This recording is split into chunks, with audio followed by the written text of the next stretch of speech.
प्यारे विद्यार्थियों, जय हिंद।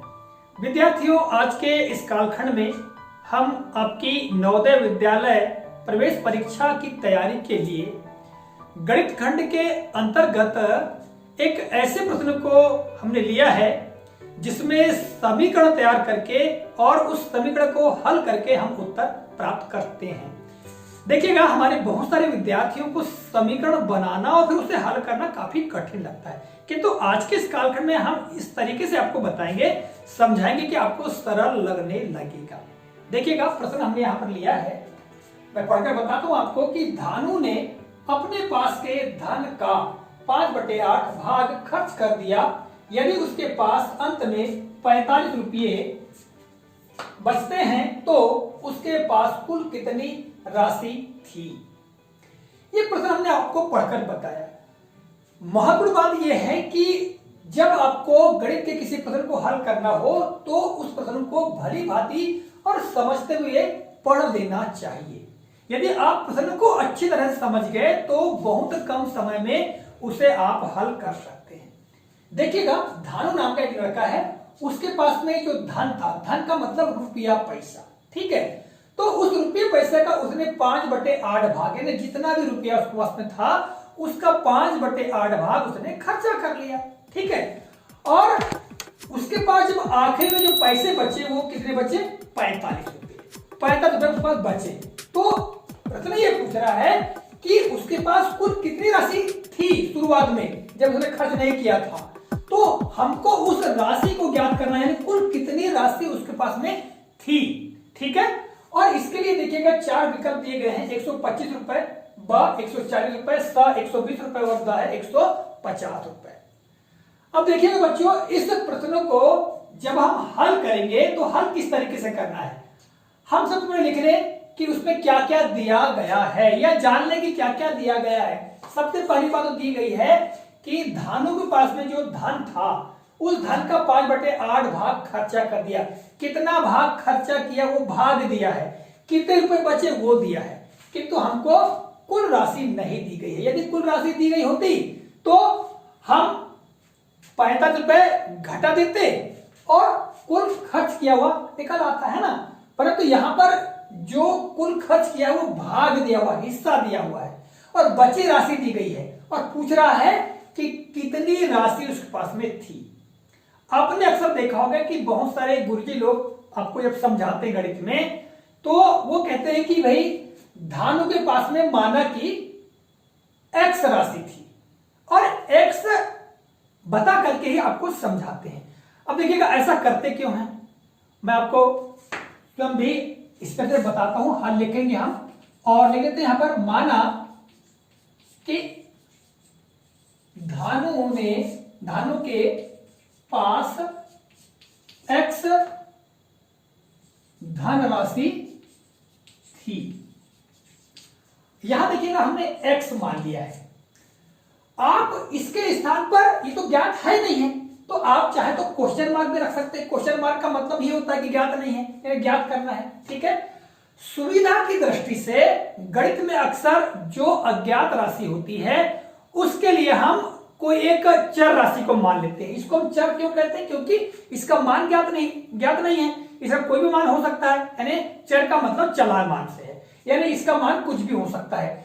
आप चाहें तो x के स्थान पर y मान लो, क मान लो, ब मान लो, द कुछ भी मान लिया जाए या क्वेश्चन मार्क रख सकते हैं, परंतु गणित में सुविधा की दृष्टि से x, y या z मानते हैं और विशेष तौर से जब कोई अज्ञात राशि रहती है उसके लिए x ही माना जाता है। इसलिए हमने एक जो धनराशि कहना चाहिए, इसलिए हमने धानु के पास जो धनराशि थी, ठीक है, उसको हमने x मान लिया और इस x को मानने के पश्चात हम इसका मान ज्ञात कर लेंगे, ठीक है। जब इसका मान ज्ञात कर लेंगे, जितना मान आएगा वही हमारा उत्तर होगा, ठीक है।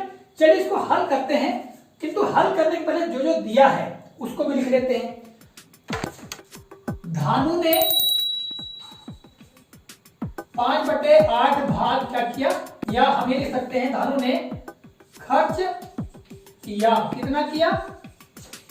5/8 भाग, ठीक है। और शेष रुपए कितने बचे? शेष बची राशि बराबर 45 रुपया। ये आप देख रहे हैं, ठीक है। ये जो जो जो चीजें यहाँ पर दी गई हैं, जो बातें दी गई हैं, उनको हमने यहाँ लिख लिया। इसके पश्चात अब ये बातों को लिखने के बाद आप जोड़ना, घटाना, गुणा, भाग वाली संक्रिया के माध्यम से इसको एक रूप में लिख सकते हैं। जैसे कहा गया है कि भैया जो धनराशि थी उसका 5/8 भाग खर्च कर दिया, तो धनराशि हमने क्या मान लिया है, x। तो x का कितना खर्च कर दिया, 5/8 भाग। तो हम यहां लिख सकते हैं धानु ने खर्च किया x का कितना भाग, 5/8 भाग। अब 5/8 भाग बराबर क्या हो जाएगा, आपको मालूम है कि का आशय क्या होता है, का मतलब होता है गुणा। तो हम इसको ऐसा लिख सकते हैं x गुणित 5/8 बराबर, अगर हम करेंगे तो ये x का गुणा 5 में हो जाएगा, इसके बटे में 1 माना जाता है, यानी किसी भी संख्या के हर में 1 हमेशा होता है, ठीक है। तो यहां पर अंश अंश का गुणा हर का गुणा हो जाएगा, यानी 5 गुणित x करेंगे तो क्या हो जाएगा, 5x/8 यानी धानु ने 5x/8 जो रुपया है वो खर्चा कर दिया, ठीक है। कितने में से, x में से। अब देखिएगा यहां पर ये x में से उसने 5x/8 खर्च कर दिया है, तो इसको हम घटा दे, मान लो x में से बराबर क्या हो जाएगा, x में से हम 5x/8 को घटा देंगे, ठीक है। क्योंकि कुल धनराशि तो ये थी, उसने भाग कितना खर्च किया, इतना, यानी इस धनराशि का, तो उस आधार पर खर्च कितना निकला, 5x/8, तो ये आ गया। और अब देखिएगा कुल राशि x में से यदि इसको घटा देंगे तो अंत में जो बचेगा वो कुछ बता दिया गया है कि 45 रुपए बचा है, तो जो खर्चा किया है उसको कुल राशि में से घटा देंगे तो कितना बचेगा, 45, जैसा कि प्रश्न में दिया गया है। तो अब आप यहां देख रहे हैं ये बन गया है एक समीकरण। अब समीकरण क्यों बन गया है, यहां आप देख रहे हैं बराबर का चिन्ह, बराबर के चिन्ह के दाहिनी तरफ एक पक्ष है और बाईं तरफ एक पक्ष है, ठीक है। तो यह है वाम पक्ष और यह है दक्षिण पक्ष। तो ऐसी स्थिति में जब संख्याएं रखी होती हैं तो इसको हम कहते हैं समीकरण। अब इस समीकरण को हल करते हैं, ठीक है। तो हल करने के लिए आगे की स्थिति क्या आएगी, यहां पर हम इसको जोड़ना घटाने प्रक्रिया है, यहां तो भी एक ही संख्या बस मात्र, यहां जोड़ने घटाने वाली प्रक्रिया है तो हम जोड़ना घटाना कर लेते हैं। तो चलिए यहां पर घटाने वाली संख्या दी गई है तो हम घटाना कर लेते हैं। देखिएगा क्या होगा, यहां पर x के बटे में कुछ नहीं तो हम 1 लिख सकते हैं, और 1 क्यों लिखेंगे, क्योंकि ये एक भिन्न संख्या दी गई इसलिए इसको भी करना पड़ेगा भिन्न संख्या। ऋण यहाँ 5x/8 और बराबर हम 45 लिख लेंगे, ठीक है। अब देखिएगा भिन्न संख्याओं का जोड़ना घटाना करने के लिए हमको उनके हरों का लघुत्तम समापवर्त निकालना होता है, और निश्चित ही आप जानते होंगे लघुत्तम समापवर्त किस तरह से निकाला जाता है।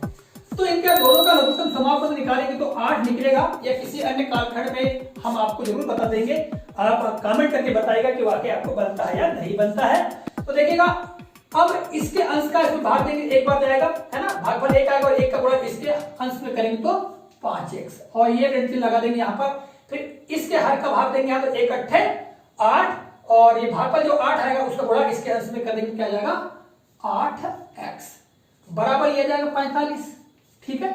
यहाँ जगह नहीं है तो हम थोड़ा आगे हल कर लेते हैं, इसको पुनः उतार देते हैं यहाँ पर, ठीक है।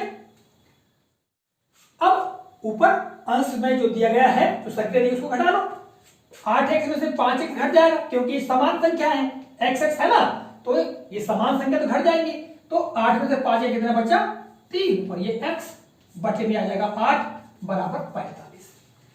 अब ये स्थिति आ गई हमारे पास में, अब इसको हम आसानी से हल कर सकते हैं, ठीक है। जब समीकरण में ऐसी स्थिति आती है तो उसके लिए हम क्या करते हैं, उसके लिए जो संख्यात्मक मान है कहना चाहिए, तो उन संख्यात्मक मानों को पक्षांतर कर देते हैं। मतलब यहां पर हमको केवल x रखना है, यदि हम यहां x रखेंगे तो उसका मान निकल आएगा। तो एक बार ध्यान रखना, यहां पर पक्षांतर के कुछ नियम है, ठीक है।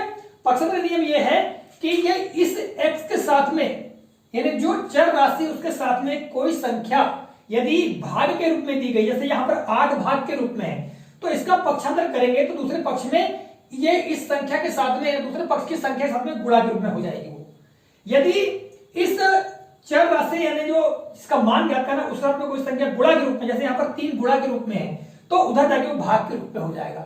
यदि इसके साथ में यदि कोई संख्या जोड़ के रूप में है तो उधर जाके घट जाती है, और यदि यहाँ पर घटाने के रूप में तो उधर जाके वो जुड़ जाती है। ये नियम है। तो यहाँ पर पहले हम इस संख्या का पक्षांतर करेंगे। यहाँ पर आप चाहो तो पक्षांतर करने पर भी लिख सकते हो, पक्षांतर करने पर ऐसा लिख सकते हैं, ठीक है। तो अब हम इसका पक्षांतर करेंगे तो ये भाग के रूप में गुणा के रूप में चली जाएगी। तो यहाँ क्या बच जाएगा 3x बराबर ये 45 हो जाएगा, इधर 8 आ जाएगा, भाग के रूप में था तो यहाँ क्या हो जाएगा गुणा। देख रहे हैं गुणा हो गया। अब यहां पर इन दोनों का गुणा कर ली क्योंकि यह संक्रिया आ गई, गुणा कर लो। 3x बराबर 8 पंचे 40 का शून्य हासिल का 4 और 8 चौक को 32 और 4 36, कितना आ गया 360। अब देखिएगा फिर इस x के साथ में यानी चर राशि के साथ में, क्योंकि हमको x का मान ज्ञात करना है इसलिए हमें संख्या को हटाना पड़ेगा, तो इसका पक्षांतर कर देंगे उधर। तो देखिएगा यहां बचेगा x और ये 3 गुणा के रूप में है x के साथ में। जब कोई चर राशि के साथ में कोई संख्या इस रूप में दी गई हो, इसका मतलब यह है कि उसका गुणा है। यहाँ पर कोई चिन्ह नहीं, मतलब गुणा का चिन्ह है। अब यहाँ पर लिख दिया x बचेगा और 3 उधर चले जाएगा, तो किस रूप में जाएगा भाग के रूप में 360/3 ये आ जाएगा।